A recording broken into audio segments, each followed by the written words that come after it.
বন্ধুরা, ছবি আঁকার ক্ষেত্রে অন্যতম একটি গুরুত্বপূর্ণ উপাদান হলো রং। এই রং প্রয়োগ করার ক্ষেত্রে আমাদের বেশ কয়েকটি বিষয় মাথায় রাখা দরকার।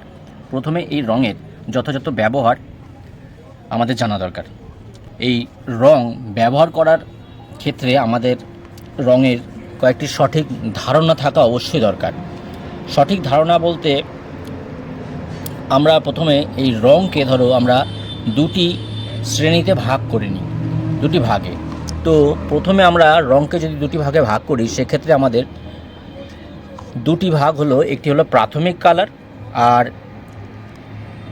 প্রাথমিক কালার মানে হচ্ছে প্রাইমারি কালার, আর দ্বিতীয়টি হলো সেকেন্ডারি কালার, যেটা হলো দ্বৈতিক কালার, মানে দ্বিতীয় সারির রং। সোজা কথায় বলতে গেলে একটি প্রথম সারির রং যেটা প্রাইমারি কালার, আর যেটা হলো দ্বিতীয় সারির রং যেটা হলো সেকেন্ডারি কালার।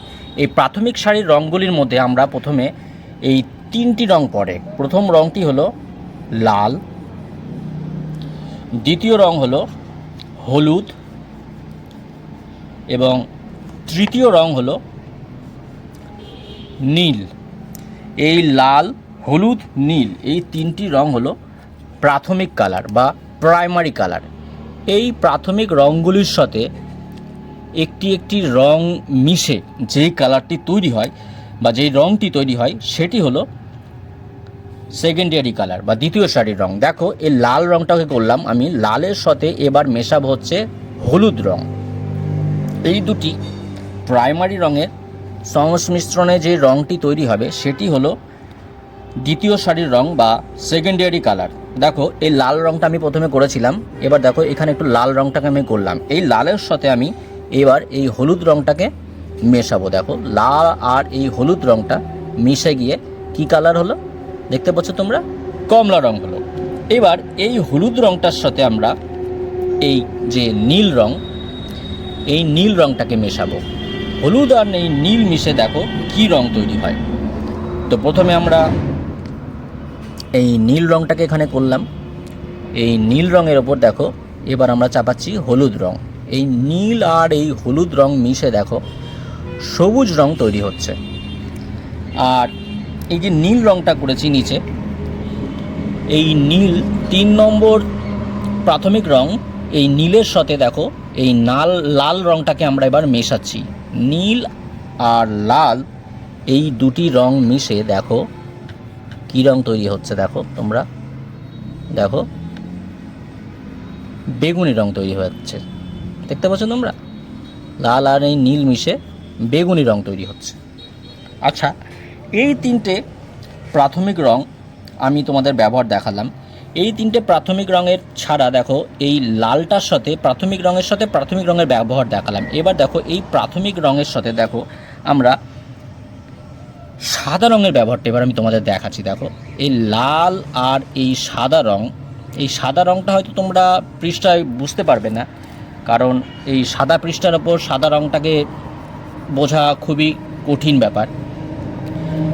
এবার দেখো লালের সাথে সাদা রঙটা আমরা মেশাবো। দেখো কি রং আসে। দেখো, এই যে লাল রঙটা তোমরা দেখতে পাচ্ছ, এই লালের সাথে এবার আমি কি মেশাচ্ছি? সাদা রং। এই লাল আর এই সাদা মিশে গিয়ে দেখতে পাচ্ছ অনায়াসে পিঙ্ক কালার তৈরি হচ্ছে। আবার দেখো এই নীল রঙটা যেটা তোমাদেরকে আমি দেখালাম একটু আগে, এই নীলের সাথে যখন আমি সাদা রঙটা মেশাচ্ছি, এই লাল আর সাদা মিশে দেখো গোলাপি রং হলো। এবার এই নীল আর এই সাদা মিশে দেখো কি রং তৈরি হচ্ছে। এই নীলের ওপর দেখো আমি এবার সাদা রঙটাকে আমি ঘষছি, অ্যাপ্লাই করছি। সাদা রঙটা আর নীল রঙটা মিশে দেখো কী রং হচ্ছে? স্কাই কালার তৈরি হচ্ছে। তাহলে তোমরা দেখতে পেলে এই রঙের ব্যবহার। তো তোমাদের এই রঙের ব্যবহারটা দেখালাম। তাছাড়াও দেখো আমরা ধরো এই মোম রং যারা ছবি আঁকি, হ্যাঁ, অনেক সময় হয় কি সবার 24টা রঙের সেট থাকে না। 24টা রঙের সেট থাকে না তখন সেইখানে কিন্তু এই মানুষের শরীরের যে কালারটা পিচ কালার, সেই পিচ কালারটা থাকে না। তো এখানে দেখো এই 12টা সেটে বাদামি রঙটা থাকে। এই বাদামি রঙটার সাথে যখন আমরা এই দেখো সাদা রঙটাকে আমরা মেশাবো। দেখো এখানে আমি সাদা রঙটা করছি, কিন্তু সাদা রঙটা কিন্তু সাদা পৃষ্ঠার উপর যেটা বললাম দেখা কঠিন ব্যাপার, একটু অসুবিধা হবে। এবার দেখো এই যে বাদামি কালারটা যেটা আমি বললাম, এই বাদামি কালারের সাথে যখন আমি এই সাদা রঙটাকে মিশাচ্ছি, সাদা রঙটা মেশানোর পর কি কালার তৈরি হচ্ছে দেখো, পিচ কালার তৈরি হচ্ছে, যেটা মানুষের শরীরে যে রঙটা প্রয়োগ করা হয়। দেখো এই কালারটা তৈরি হয়ে গেল। তো যাদের 12টা রঙ থাকে তাদের ক্ষেত্রে কিন্তু এই কালারটা এক্সট্রা একটা কালারের কাজ করবে। তো তোমাদের এই দুটো যে রঙের পরের যে আরেকটা রঙের ধারণা দিচ্ছি, এগুলো ধরো তোমাদের এক্সট্রা আমি কিছু রঙের টিপস দিয়ে রাখছি। যেমন ধরো কালো রঙ, কালো রঙ 12টা রঙের সেটে এইটার একটা সমস্যা হয়, ওই শেডটার মধ্যে 12টা রঙের যে মোম রঙের শেড হয় তার মধ্যে কিন্তু এই যে গ্রে কালার, এই গ্রে কালারটাও কিন্তু থাকে না।